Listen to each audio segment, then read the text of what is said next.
جب سالار رابعہ کے سامنے سجل کے لیے اپنی محبت کا اعتراف کرتا ہے تو رابعہ کو اس کی آنکھوں میں سچائی دکھائی دیتی ہے۔ رابعہ رمشا کو کسی بھی قیمت پہ ہرٹ کرنا نہیں چاہتی، لیکن جب وہ دیکھتی ہے کہ سجل کو گنڈے اٹھا کے لے کے جانے والے تھے اور سالار نے اس کو بچا لیا تو یہ سوچ کے ہی رابعہ کا دل کانپ جاتا ہے کہ اگر وہ گنڈے واقعی سجل کو اٹھا کے لے جاتے تو اس کا کیا ہوتا، وہ ساری زندگی خود کو معاف بھی نہ کر پاتی۔ تبھی رابعہ کو پتہ چلتا ہے کہ وہ سجل سے بھی واقعی محبت کرتی ہے۔ ہاں، یہ سچ ہے کہ سجل اس کی سگی بیٹی نہیں ہے، لیکن کب اس کو پالتے پالتے رابعہ کو اس سے بھی اتنی ہی محبت ہو گئی جتنی کہ رمشا سے تھی، یہ تو رابعہ کو خود بھی پتہ نہیں چلتا۔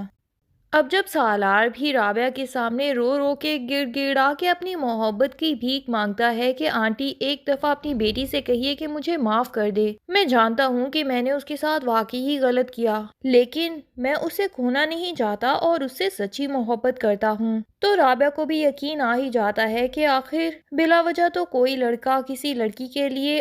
اپنی جان کی بھی پرواہ کیے بغیر اس کی حفاظت کرتا ہے اور گنڈوں سے لڑتا ہے۔ کچھ نہ کچھ بات تو لازمی ہے، سالار کی محبت واقعی ہی سچی دکھائی دیتی ہے۔ تب وہ سالار سے وعدہ کر لیتی ہے کہ ٹھیک ہے، میں سجل کو منا لوں گی کہ وہ تم سے شادی کر لے۔ سالار گھر چلا جاتا ہے، لیکن ابھی بھی اسے یہی لگتا ہے کہ سجل ماننے والے لوگوں میں سے نہیں ہے، اور ویسے بھی جتنا ظلم وہ اس کے ساتھ کر چکا تھا اب سجل کا ماننا بنتا بھی نہیں تھا، نہ ہی وہ سالار پہ دوبارہ پہلے کی طرح اعتبار کر سکتی تھی۔ بہرحال سجل رات کو اسے کال کرتی ہے اور تھینک یو بولتی ہے کہ آپ نے گنڈوں سے میری جان بچائی۔ سالار اسے کہتا ہے کہ تمہارا تھینک یو نہیں بلکہ تمہارا زندگی بھر کا ساتھ چاہیے، لیکن سجل اس بات پہ خاموش ہو جاتی ہے اور اسے کہتی ہے کہ اب مجھے آپ پہ کبھی بھی اعتبار نہیں ہو سکتا مسٹر سالار۔ ہاں، میں آپ کے دل سے شکر گزار ضرور ہوں، لیکن اس کا یہ مطلب ہرگز نہیں کہ میں آپ کو اپنی زندگی کے لیے منتخب کر چکی ہوں۔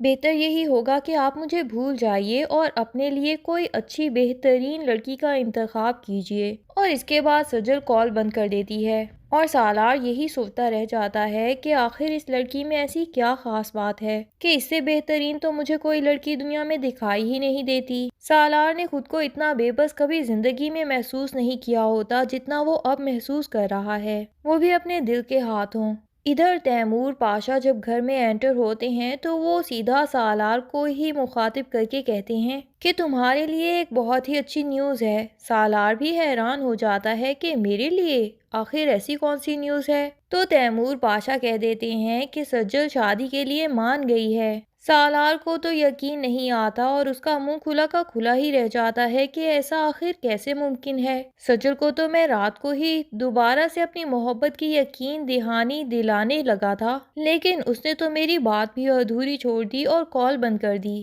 پھر آخر ایسا کیا ہوا کہ اس نے اب شادی کے لیے اقرار کر دیا؟ وہ تیمور پاشا سے پوچھ ہی لیتا ہے کہ آخر سجل جو کل تک مجھ سے شدید نفرت کرتی تھی وہ میرے ساتھ شادی کے لیے مان کیسے گئی؟ تو تیمور پاشا بتا دیتا ہے کہ رابعہ نے مجھے کال کر کے بتایا تھا کہ اس نے خود ہی سجل کو شادی کے لیے منا لیا ہے اور اس نے اپنی ہی قسم دے کے اسے کہا ہے کہ میں تمہارے لیے بہترین کا ہی انتخاب کروں گی۔ ساتھ ہی اس نے مجھ سے بھی یہ وعدہ لیا ہے کہ سالار کبھی بھی سجل کو اب کوئی تکلیف تو نہیں پہنچائے گا نا۔ تیمور پاشا سالار سے کہہ دیتے ہیں کہ تمہارے بہاف پہ میں اسے یہ یقین دہانی بھی دلا چکا ہوں، اب میری عزت تمہارے ہاتھ میں ہے۔ سالار تو خوشی سے تیمور پاشا کا ہاتھ پکڑ کے چوم لیتا ہے۔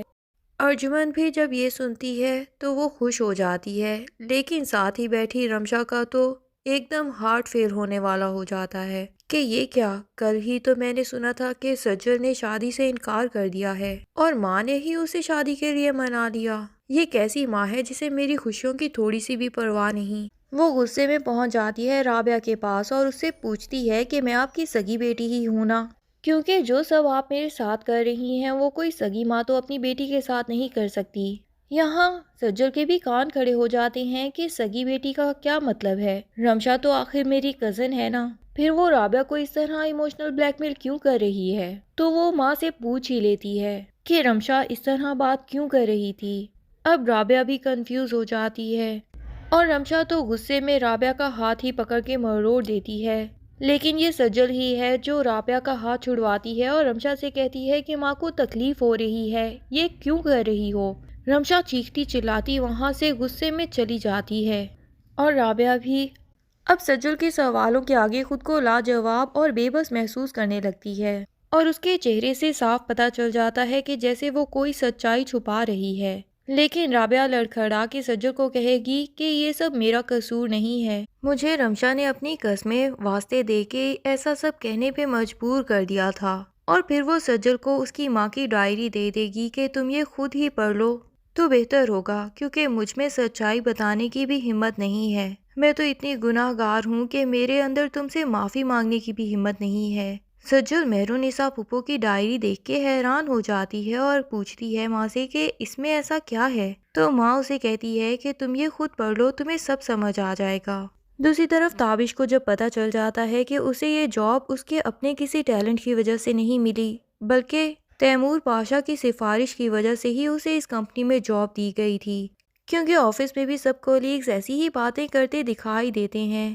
کہ آج کل پڑھائی اور ایکسپیرینس تو کوئی چیز ہی نہیں، بس آپ کے پاس پیسہ اور سفارش ہو اور جیسی بھی تعلیم ہو آپ کو بہت ہی اونچے عہدے کی جاب مل سکتی ہے۔ اب تابش تو گھر آ کے علیزے سے پوچھ ہی لیتا ہے کہ مجھے ایسا کیوں لگتا ہے کہ مجھے یہ جاب تمہارے ڈیڈ نے دلوائی ہے، تو علیزے جو کہ اپنی ماں سے یہ بات پہلے ہی سن چکی تھی وہ جھوٹ نہیں بول پاتی۔ اب تو تابش کے غصے کی انتہا نہیں رہتی کہ اگر مجھے تمہارے ڈیڈ کا کوئی احسان لینا ہوتا تو میں تمہارے ڈیڈ کے آفس میں ہی جاب کر لیتا، لیکن جب میں نے اس جاب سے صاف انکار کر دیا تو اس کا مطلب یہی ہے کہ میں تمہیں اپنے بلبوتے پہ ہر خوشی دینا چاہتا ہوں، اور اس کے لیے میں اپنی پوری جان تو لڑا رہا تھا، اپنی ہر ممکن کوشش کر رہا تھا، میں نے دن کے ساتھ ساتھ نائٹ شفٹنگ بھی سٹارٹ کر دی تھی، لیکن آخر ایسی کیا مجبوری ہوئی کہ تمہیں اپنے ڈیڈ سے میری یہ سفارش کرنی پڑی۔ علیزے تو تابش کو سمجھانا چاہتی ہے کہ میں نے ایسا کچھ نہیں کیا، بلکہ موم اینڈ ڈیڈ نے خود بخود ہی تمہارے لیے اس جاب میں سفارش کر دی تھی، لیکن تابش تو علیزے سے اتنا ناراض ہو جاتا ہے کہ اس کی بات تک نہیں سنتا۔ اب علیزے اپنی ماں کے پاس پہنچ جاتی ہے اور کہتی ہے کہ میں نے آپ لوگوں کو منع بھی کیا تھا نا کہ بلا وجہ تابش کی کہیں پہ بھی جاب کرنے کی بات بھی نہ کریے، اور اس کی سفارشیں کروانے کی بھی ضرورت نہیں۔ اس کی ایگو بہت ہرٹ ہوتی ہے اس بات سے موم، اور وہ کہہ دیتی ہے کہ پلیز اب آگے سے آپ نے ایسا کچھ نہیں کرنا ہے، تابش پہلے ہی مجھ سے بہت خفا ہے اور مجھ سے سیدھے منہ بات تک نہیں کر رہا۔ ارجمن کو تو بڑا غصہ آتا ہے اور وہ پوچھتی ہے کہ تابش کا کوئی زندگی میں آگے بڑھنے کا بھی ارادہ ہے یا صرف وہ اسے 2 کمرے کے مکان میں ہی ساری زندگی گزار دینا چاہتا ہے اور تمہیں بھی وہیں پہ رکھنا چاہتا ہے۔ ہم نے جو کچھ بھی کیا وہ تمہاری اور تابش کی بہتری کے لیے ہی سوچا تھا، لیکن علیزے صاف منع کر دیتی ہے کہ آپ کو میری بہتری کے لیے مزید کچھ بھی سوچنے کی ضرورت نہیں، اور میں جانتی ہوں کہ تابش جتنا ٹیلنٹڈ ہے وہ اپنے بلبوتے پہ بھی اتنا کچھ کر ہی لے گا کہ وہ میری ساری ضروریات پوری کر دے گا، اور ویسے بھی میری کوئی اتنی ڈیمانڈز ہیں ہی نہیں، میں اس کے ساتھ کسی بھی حال میں خوش رہنے کو تیار ہوں، صرف اگر آپ لوگ میرے پیچھے یہ ٹینشن لینی چھوڑ دیں۔